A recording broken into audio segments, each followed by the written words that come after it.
Merci pour ta grâce, merci pour l'opportunité que tu me donnes encore et le privilège de me tenir devant ton peuple et partager ces quelques notes, Seigneur.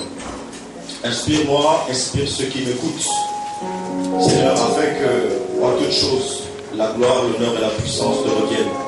Merci de nous disposer. Esprit, âme et corps, Seigneur, au nom de Jésus. Amen. Ce matin, c'est mon privilège de vous entretenir sur ce sujet que j'ai intitulé « Sauver en espérance ». Alléluia. Le texte de base de mon intervention se trouve dans l'épître de Romains au chapitre 8, au verset 24.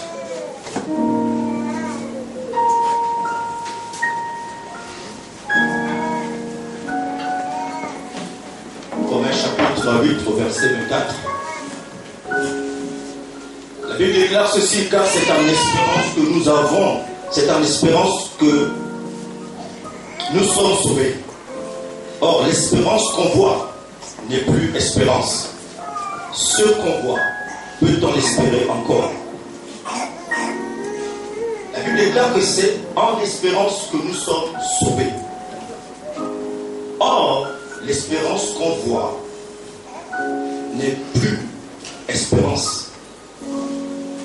Ce qu'on voit, peut-on encore l'espérer?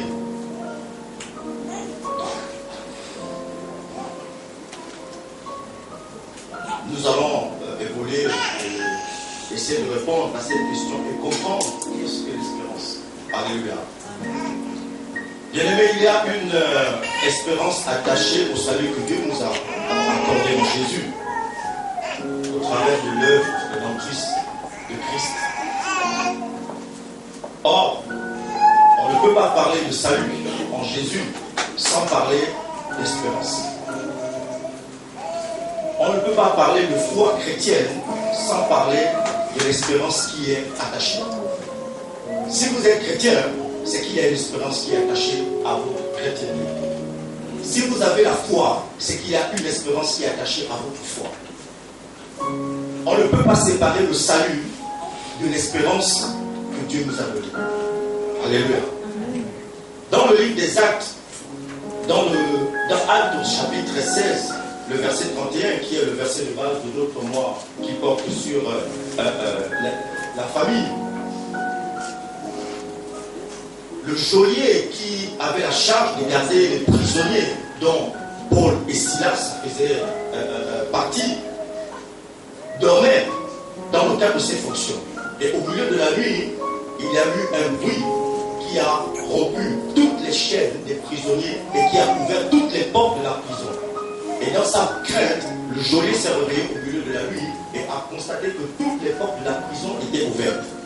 Dans son désarroi, il s'est dit, certainement tous les prisonniers se sont enfuis. Et ce geôlier, à l'idée du supplice qu'il devait subir pour l'évasion de tous ces prisonniers, a pris l'option de se mettre une bulle. Et Paul a crié, ne te fais point de mal, nous sommes tous ici. Et la Bible dit qu'après qu'il a entendu cette voix, il est allé vers Paul, convaincu de péché, de justice et de jugement. Il a dit, Seigneur, que faut-il que je fasse pour être sauvé? Cet homme n'avait certainement jamais entendu parler de Christ. Dans sa prison, loin de tout ce qui pouvait se passer dans la ville, peut-être juste des échos. Mais ce jour, Paul arrive en prison. Il a dit, que faut-il que je fasse pour être sauvé? Parce que l'Esprit l'avait convaincu de péché, de justice et de jugement. À la voix de Paul. Et Paul lui a dit, crois au Seigneur Jésus et tu seras sauvé, toi et ta famille. Bien-aimé, le mot grec qui a été traduit par sauver veut dire délivrer de la destruction. délivré du danger, gardé sain et sauf. Quand on est sauvé, on est gardé sain et sauf. Ce mot veut dire guérir. Quand on est sauvé, il y a la guérison dans le salut. Ce mot veut dire préserver de la destruction. Parce que Dieu nous gardera de la destruction à venir. Et de manière ultime, le mot sauver veut dire délivrer du jugement à venir. C'est pourquoi on ne peut pas dissocier l'espérance de la foi chrétienne. Si vous êtes un enfant de Dieu, la Bible déclare que vous avez été sauvés en espérance. Donc vous ne pouvez pas marcher avec Dieu sans avoir une espérance en vous. Vous ne pouvez pas vivre chrétiennement sans avoir une espérance en vous. Si nous sommes nés de nouveau, nous avons une espérance. Si nous sommes convertis, nous avons une espérance. Bien aimé, si cette espérance n'est pas encore allumée dans votre esprit, puisse le Seigneur allumer cette espérance ce matin au travers de sa parole. Alléluia. Amen. Pourquoi? Parce que l'espérance qu'on voit n'est plus espérance. Mais il faut que cette espérance ait d'abord été plantée en vous. Que vous l'entreteniez, que vous la compreniez, pour que vous soyez dans un état d'esprit d'espérance. C'est pourquoi le salut, la foi en Jésus, est intimement rattaché à l'espérance. C'est pourquoi Paul a déclaré que nous sommes sauvés en espérance. Alléluia. C'est en espérance que Dieu nous a sauvés. S'il n'y avait pas d'espérance, Dieu ne nous aurait pas donné le salut, bien-aimé. C'est à cause de l'espérance que Jésus est venu mourir sur la croix. Sans espérance, Christ ne serait pas venu sur la croix.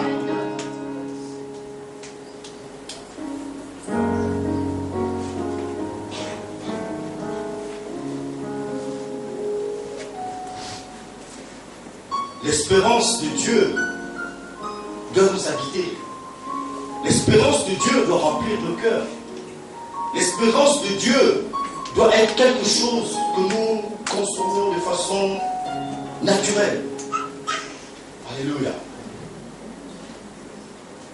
En janvier 1987, j'avais fait mon premier contact avec une juive.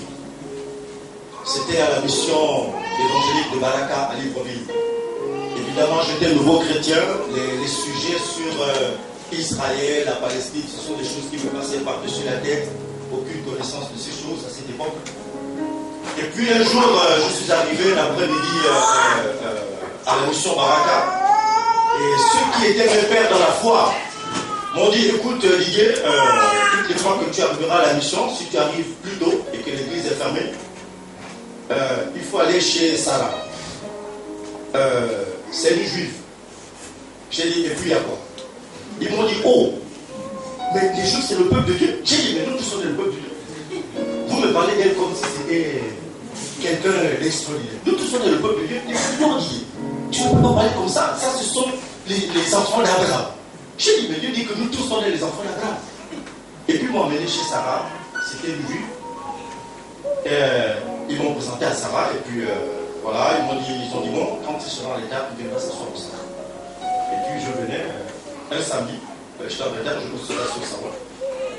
C'était à peine qu'on se disait bonjour, elle vaquait à ses occupations. Moi j'étais là, je remarquais plein de trucs là, les chandeliers, des trucs un peu partout. Je ne comprenais pas grand chose à ça.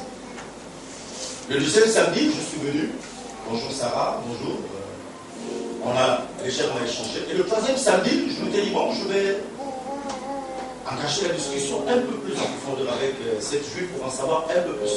Sauf que le troisième samedi, elle était repartie à Israël. Parce qu'effectivement, il m'expliquait que non, elle était là, elle attendait de repartir en Israël. Parce que c'est le peuple de Dieu. J'ai dit, écoutez les gars, vous allez me gazer avec cette affaire. Et effectivement, le troisième samedi, quand j'arrive, Sarah était partie en Israël, la maison était fermée. Voilà. Et j'avais commencé à m'interroger sur l'objet de mon salut. Et lorsque j'étais rentré à la maison, vous savez, à l'époque, c'était un peu particulier. C'était une époque assez terrible. Quand je m'en souviens souvent, Je pense avec beaucoup de rire parfois. Alors, nous devions marcher parfois les samedis pour atteindre la réunion de 15 heures.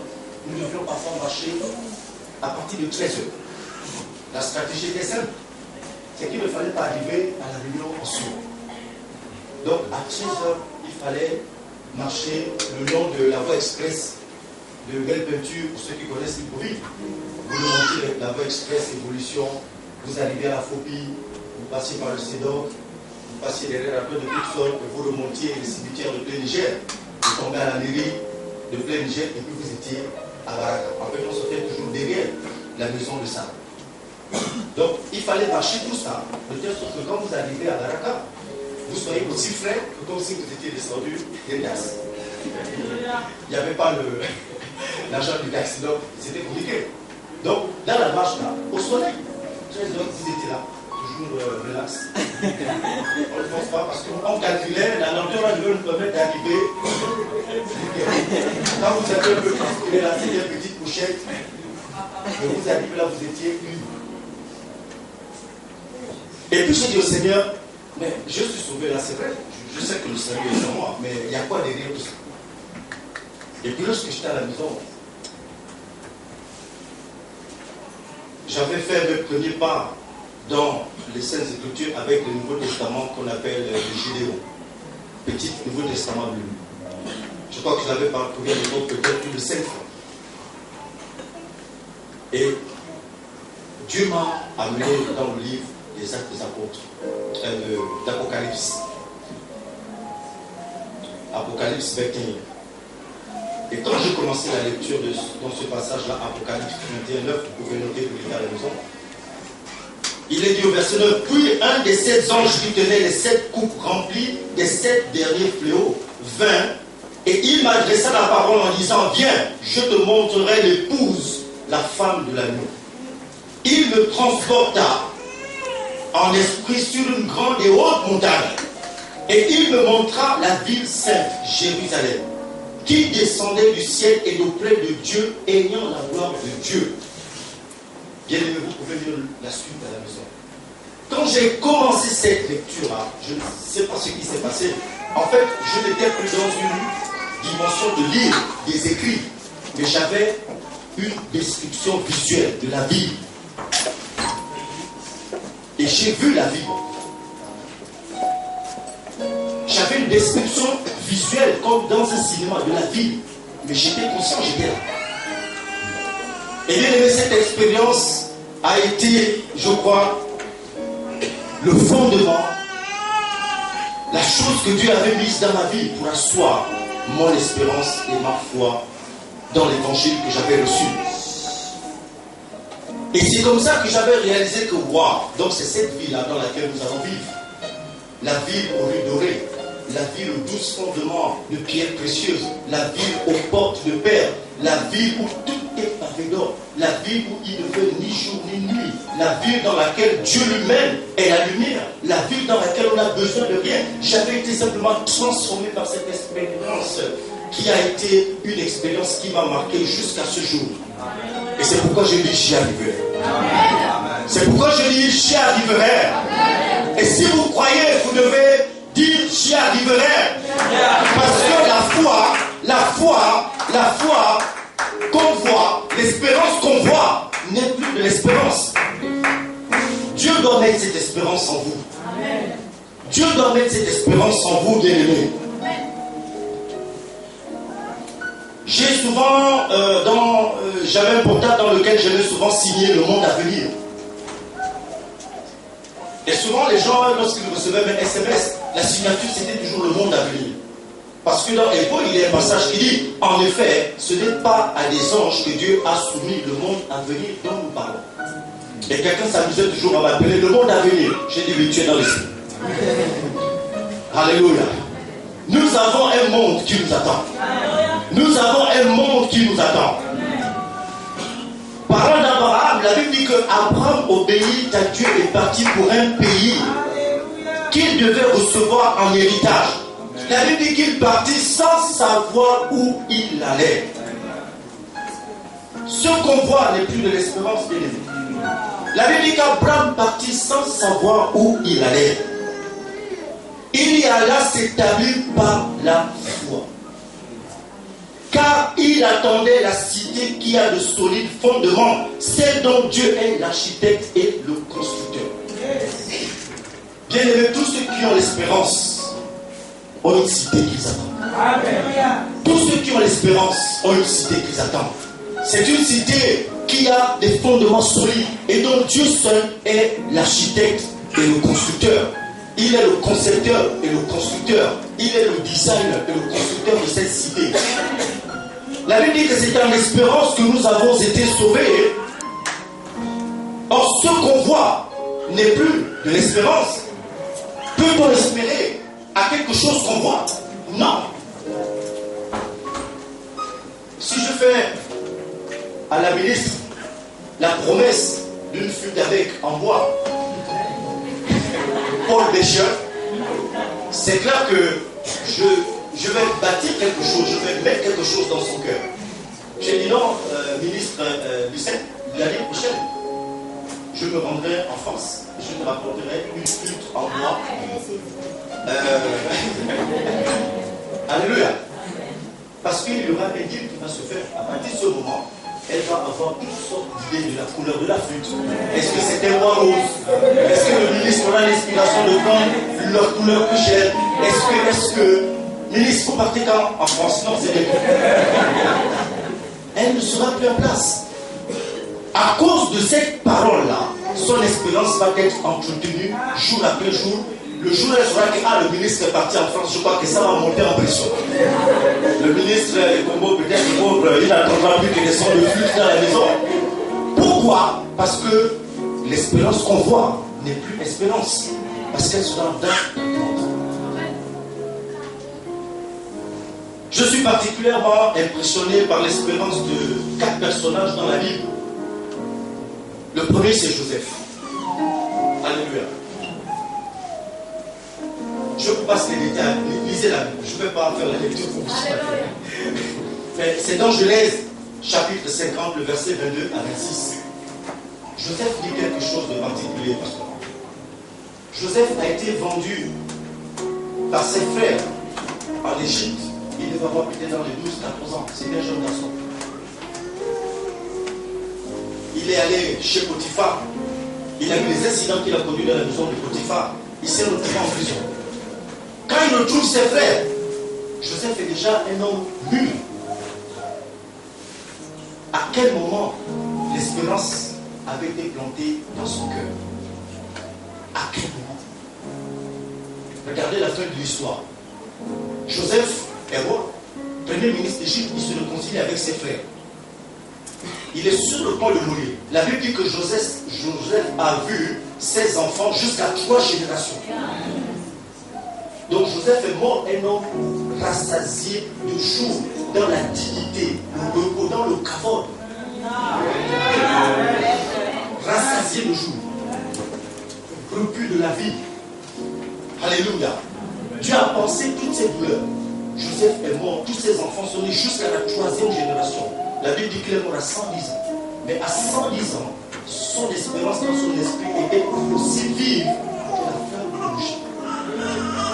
Il a réuni, la Bible dit qu'il a réuni les enfants d'Israël et a fait prêter serment aux enfants d'Israël que je vais mourir, mais Dieu va vous délivrer de ce pays. Mais quand Dieu viendra, prenez mes os, remontez avec mes os en Israël. L'espérance qu'on voit n'est plus espérance. Bien-aimé, un homme doit mourir avec son espérance. Un chrétien doit mourir avec l'espérance. Vous devez aller dans la tombe avec votre espérance. Parce que Dieu viendra chercher ceux qui l'attendent. Vous devez aller avec votre espérance. À quel moment Joseph a eu cette espérance? Il s'est séparé de son père à l'âge de 12 ans. Il a vécu pratiquement plus de 3/4 de sa vie hors de sa famille. Il parlait l'égyptien. Il avait une femme égyptienne. Il portait, on ne l'appelait même plus Joseph en Égypte. Parce que si vous lisez l'histoire, Joseph, quand il a été premier ministre, on lui a donné le nom d'une divinité païenne. Donc on l'appelait par le nom des dieux égyptiens. Mais ça n'a pas changé sa foi. Ça n'a pas transformé ses convictions. Ça n'a pas changé son espérance.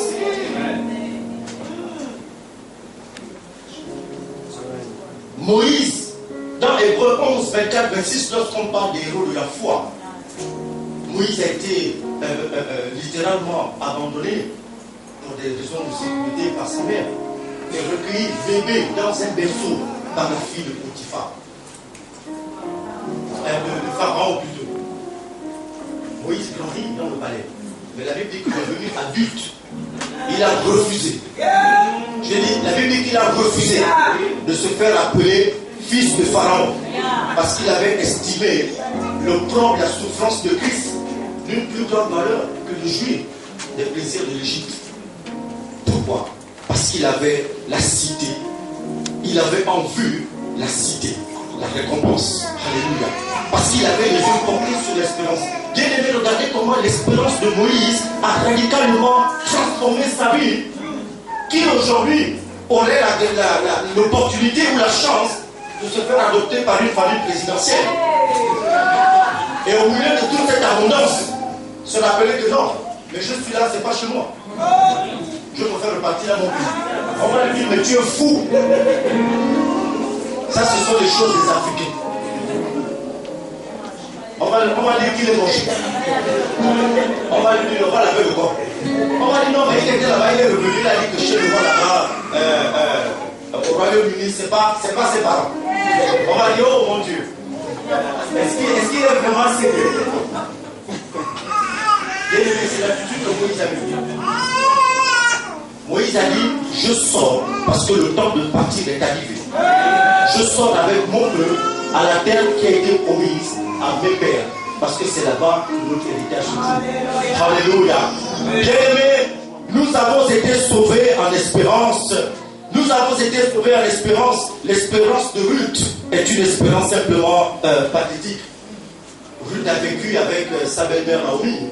Au moment où sa belle-mère, évidemment, est dans le désordre, elle a perdu son mari, ses deux fils. Ruth est restée avec ses deux belles-filles. Oprah et Naomi est restée avec ses deux belles-filles, Oprah et Ruth. Naomi s'adresse à ses deux belles-filles en disant, séparez-vous de moi. Je peux avoir terminé avec vous. Je n'ai plus rien à vous offrir. Que chacune retourne vers son peuple et vers ses dieux. Parce qu'ils étaient très idolâtres. Voilà les propos de Ruth. Naomi dit à Ruth, voici ta belle-sœur est retournée vers son peuple et vers ses dieux. Retourne comme ta belle-sœur. Ruth répondit, ne me presse pas de te laisser de retourner loin de toi. Où tu iras, j'irai. Où tu demeureras, je demeurerai. Ton peuple sera mon peuple et ton Dieu sera mon Dieu. Où tu mourras, je mourrai et j'y serai enterré. Que l'Éternel me traite dans toute sa rigueur, si autre chose que la mort vient à me séparer de toi. La Bible dit que Naomi, la voyant décidée à aller, cessa sans instance. Elle cessa de l'infortune. Est-ce que Dieu voit votre espérance? Est-ce que Dieu voit votre espérance? Qu'est-ce qui avait pu planter dans le cœur de Ruth une telle conviction? Qu'est-ce qui avait pu planter dans le cœur de Ruth une telle conviction qu'Oprah n'avait pas pu capter? Ruth avait compris quelque chose. Naomi, sa belle-mère, détenait les promesses et les alliances au travers d'Abraham. Naomi détenait les promesses et les alliances au travers d'Abraham. Elle restait avec Naomi à cause de la relation qu'elle avait développée avec sa belle-mère. Elle avait compris que Israël, c'est le peuple élu de Dieu. Ils ont la promesse du terme. Ils ont la promesse de la conquête du monde. Ils ont la promesse de l'héritage du monde. Et donc ça là, je ne peux pas m'en séparer, même si mes yeux ne le voient pas. Parce qu'elle s'attache à Naomi. Naomi n'a rien. Naomi est devenue une femme avilie par la souffrance. Mais elle a dit, je te suis, parce que l'espérance l'a fait voir quelque chose derrière la vie de Naomi. Bien-aimés, nous avons été sauvés en espérance. Dieu nous a sauvés en espérance. Dieu nous a sauvés en espérance. Lorsqu'on nous parle de Rahab, la prostituée,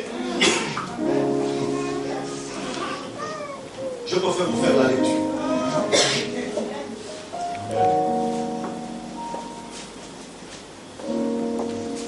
Le cas de Rahab est simplement un cas spécial parce que c'est le titre et la fonction qui précède le nom. On dit, Rahab, Josué chapitre 2, Josué, fils de Nun, fit partir secrètement de Sittim 2 espions en leur disant, allez examiner le pays et en particulier Jéricho. Ils partirent et ils arrivèrent dans la maison d'une prostituée qui se nommait Rahab et ils y couchaient. Vous lirez la suite à la maison. La Bible dit que Rahab a vu les espions. Elle a aménagé pour les espions un endroit caché sur le toit de la maison. Parce qu'elle avait appris que le peuple d'Israël, leur Dieu a franchi la mer. Leur Dieu a éliminé les rois. Leur Dieu a écrasé les gens rien qu'avec le son de la musique. Elle a entendu que leur Dieu, quand les gens chantent, les ennemis meurent. Elle a dit que notre peuple, on est tous dans la peur. Dès qu'on entend que vous êtes là, on tremble. La prostituée avait entendu ça. Bien aimé, c'est dans l'espérance que Dieu nous sauve. Et si vous saisissez l'espérance de Dieu ce matin, quelque chose se passera dans vos vies. Si vous saisissez l'espérance de Dieu ce matin, quelque chose se produira en vous. La Bible dit que lorsque les officiers de l'armée de Jéricho ont appris que les espions avaient hébergé chez Naomi, chez Rahab, regardez l'espérance de Rahab. La Bible déclare que lorsque le chef d'état-major, accompagné de ses officiers, sont rentrés dans la maison de la prostituée Rahab, Rahab a dit effectivement, ces hommes sont venus ici. Mais comme vous savez que ce sont les commandos, à peine ils arrivent, ils mangent, ils sont partis. Je les ai effectivement reçus. Mais ils sont partis par la plaine. Donc si vous courez là, c'est sûr que vous pouvez les attraper. Mais les hommes étaient sur le toit. Est-ce que vous voyez ce que l'espérance produit? L'espérance vous fait défier la mort. À cause de l'espérance, Naomi n'a pas craint, Rahab n'a pas craint le chef d'état-major de l'armée. Et il a parlé avec toute la froideur, les yeux dans les yeux. Et les gens, ils étaient là. Effectivement, mais ils sont passés. Les hommes sont tapis sur le toit de la maison. Bien aimé, l'espérance produit quelque chose dans le cœur de l'homme. L'espérance produit quelque chose dans le cœur de l'homme. Une fois les soldats passés, lorsque les espions sont redescendus, et là, nos espions, tout le peuple est effrayé. Rien qu'à l'idée de savoir que vous êtes là, on a peur. Et le président et le chef d'état-major, tous les soldats sont dans la crainte. Parce que votre Dieu là, il fait des choses extraordinaires. Maintenant, Rahab dit aux espions, moi je vous ai protégé. Je sais que vous allez venir détruire la ville. Mais qu'est-ce que vous donnez à la maison de mon père? Nous sommes dans le mois de la famille. Crois au Seigneur Jésus et tu seras sauvé, toi et ta famille. Rahab a dit aux espions, qu'est-ce que vous allez donner à la maison de mon père, à mes frères, à ma mère et tout ce qui leur appartient? Donc ça veut dire que les enfants, avec leur belle-fille, tout ça. Les espions disent, il n'y a pas de problème. Quand on reviendra, tu prends ce tissu rouge là, tu l'attaches à la fenêtre de ta maison.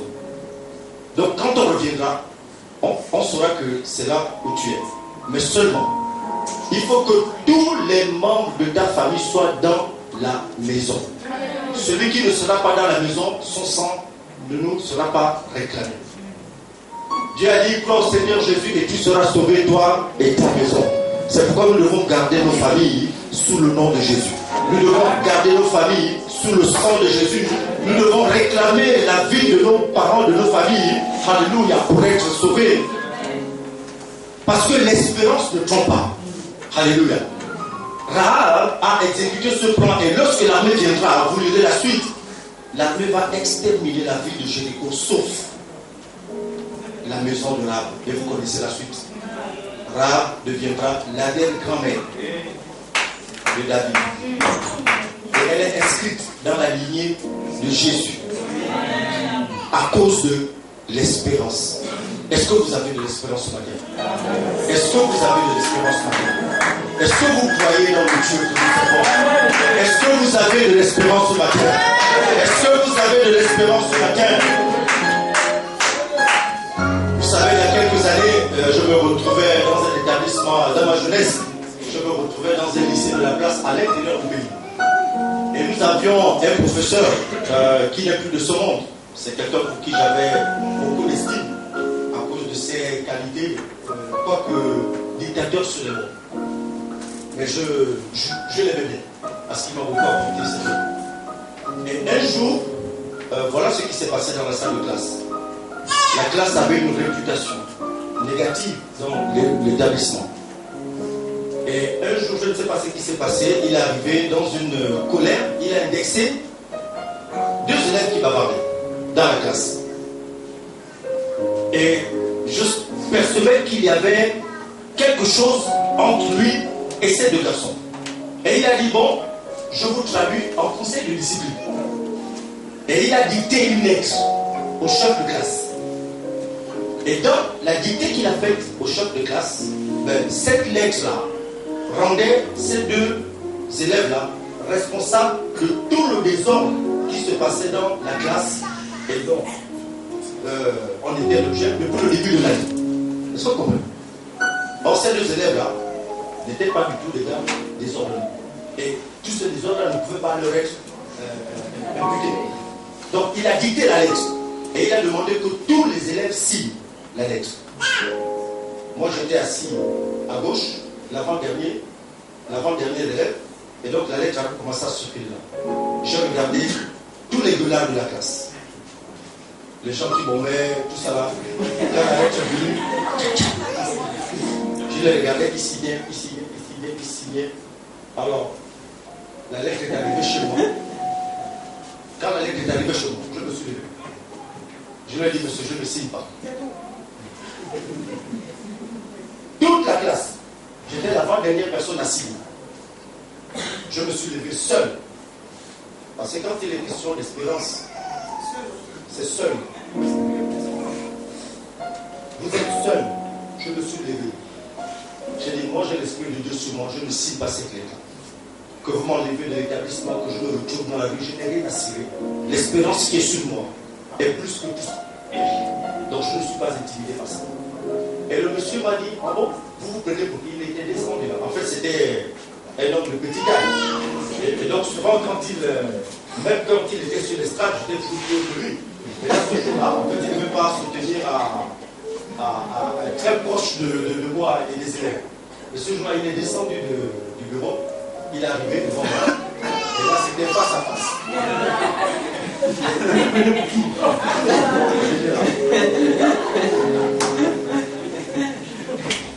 Il a dit, vous prenez pour qui? J'étais là. Je lui ai dit, non, je ne signe pas. Ah bon? Pourquoi? Parce que j'estime que tout ce qui est dans cette lettre-là est faux. Ah bon? Il a dit, bon, déchirez-moi la lettre. Il a dit l'autre, le dernier. Alors, le dernier, vous devez le connaître, c'est quelqu'un qui a été un artiste dans la place, Miti. Il a été chanteur dans la place. Miti a dit, je suis avec Didier, je ne signe pas également. Il dit, ah bon? Tous les 2, il a changé lui-même la lettre, il a fait une nouvelle lettre dans laquelle nous devenions les responsables de tout ce qui se passait dans la classe depuis le début de l'année. Alors écoutez la suite de l'histoire. Nous étions à 48 heures d'exclusion du lycée. C'était le professeur principal de la classe, au passage. C'était un homme qui avait une certaine notoriété dans l'établissement. Nous étions à 48 heures d'exclusion du lycée. Et quand cet homme a pris la lettre, à 24 heures d'exclusion, comme je vous disais, c'est quelqu'un qui était dictateur sur les mots. À 24 heures d'exclusion, le commissaire de la ville est venu au lycée avec sa fille voir le proviseur. Sa fille s'était plainte du harcèlement dont elle était l'objet de la part de ce professeur. 36 heures avant notre exclusion, le chef de brigade de gendarmerie est venu avec 2 de ses neveux. qui se sont plaints des maltraitances que ce prof-là infligeait à ses enfants dans sa salle de classe. 40 heures avant notre exclusion, c'était un administrateur du gouvernement, un administrateur de la poste. Les gens venaient de partout pour mettre à nu tout ce que cet homme-là faisait dans les différentes classes où il entendait. Est-ce que vous comprenez? Est-ce que vous avez le tableau? À 48 heures de notre exclusion, c'était un procès qui se tenait entre tous les parents d'élèves et le corps administratif contre ce professeur. Et sa lettre a été doublée contre lui. Est-ce que vous voyez l'espérance? Mais quand vous avez l'espérance, il n'y a rien qui doit vous effrayer. Il n'y a rien qui doit vous effrayer. Quand vous avez l'espérance en vous, il n'y a rien qui doit vous effrayer. Alléluia. Mon temps est presque atteint, je vais aller rapidement. Parce que c'est ce que l'espérance fait. C'est pourquoi Dieu s'est dit, c'est en espérance que nous sommes sauvés. Or, l'espérance qu'on voit n'est plus l'espérance. Ce qu'on voit, peut-on l'espérer encore? Non. Quelle est l'espérance que nous avons en Christ? Vous savez, la définition grecque qui a donné espérance en français dit ceci. C'est une attente joyeuse et confiante du salut éternel. Attente joyeuse et confiante du salut éternel que Dieu nous a donné. Si vous êtes sauvés, vous avez une espérance. Il n'y a pas de salut sans espérance. Mais votre espérance doit vous amener à vivre de façon déterminante par rapport aux choses qui vous sont réservées. Voici ce que Jésus a dit. Il y a plusieurs demeures dans la maison de mon Père. Je vais vous préparer une place. C'est une partie du bouquin. Parce que l'espérance, c'est un bouquin. L'espérance que nous avons en Christ, c'est un bouquin. Il y a tellement de choses dedans. Il dit, je m'en vais vous préparer une place. Ça veut dire que nous sommes dans l'attente de la place que Jésus est allé nous préparer. Et nous devons attendre cette place-là. L'attente de cette place-là doit brûler dans le cœur. L'attente de cette place-là doit faire l'objet de nos méditations. L'attente de cette place-là doit faire l'objet de nos recherches. L'attente de cette place-là doit faire l'objet de nos investigations d'aimer. L'espérance chrétienne ne repose pas sur les choses et les concepts de ce monde. Dans le monde, on dit l'espoir fait vivre, oui. Mais l'espérance chrétienne, c'est plus que de l'espoir qui fait vivre. C'est un espoir qui vous amène à braver la mort. C'est un espoir qui vous amène à braver l'enfer. C'est un espoir qui vous amène à braver votre propre vie. Regardez les témoignages des gens qu'on a lus. Regardez les témoignages des gens qu'on a lus. Vous pensez que Moïse, quand il avait dit à Pharaon que je ne suis pas ton fils, est-ce que vous avez mesuré tous les risques? Parce qu'il était pressenti au trône. Maintenant, vous imaginez un souverain comme Potiphar, comme Pharaon, qui a investi 34 ans de sa vie pour préparer quelqu'un à le succès. Et au terme de tous ses efforts, la personne lui dit que non, c'est pas pour moi que tu as fait ça. La seule chose qu'on fait, c'est quoi? On vous élimine. Parce qu'on ne peut pas s'investir autant pour préparer quelqu'un à quelque chose. Et au terme de ses efforts, vous dites non, c'est pas pour moi. On vous élimine. Au moins, il n'y a que ça qui pourra soulager la perte de temps, d'énergie, d'argent. Mais Pharaon en était conscient et Moïse en était conscient. Vu d'assumer une femme qui n'avait plus rien du tout, qui était pauvre. Elle pouvait se dire, mais j'arrive là-bas dans un pays que je ne connais pas, je vais manger comment? La femme, elle est pauvre, démunie, elle a tout perdu. Mais tu vas suivre quelqu'un qui t'amène, même lui-même, son quotidien, il ne sait même pas comment ça va se passer. Et voilà la personne que tu dis que tu vas la suivre. Même quand tu regardes la personne, il n'y a rien. Mais ça, c'est la personne que tu dis que tu suis. Que son Dieu sera ton Dieu. Son peuple sera ton peuple. Que tu manges comment? Est-ce que vous comprenez? Donc, l'espérance n'est pas quelque chose de naturel. Bien aimé, l'espérance est quelque chose de surnaturel. L'espérance est quelque chose de surnaturel. Parce que c'est l'Esprit de Dieu qui opère cela dans le cœur. C'est pourquoi j'ai dit, la dimension de cette espérance est de nature mystico-spirituelle, car elle ne repose pas sur la raison. Elle n'est pas le fruit de nos pensées ou de nos sentiments, mais c'est l'Esprit de Dieu qui produit cela en nous. Alléluia. La Bible dit qu'en Jésus, nous avons un libre accès dans le sanctuaire. C'est alors que nous communions avec Dieu, que nous rentrons en relation avec son esprit, que l'espérance est semée dans notre esprit, dans notre cœur. Alléluia. Alléluia. Est-ce que nous pouvons nous lever dans ce lieu?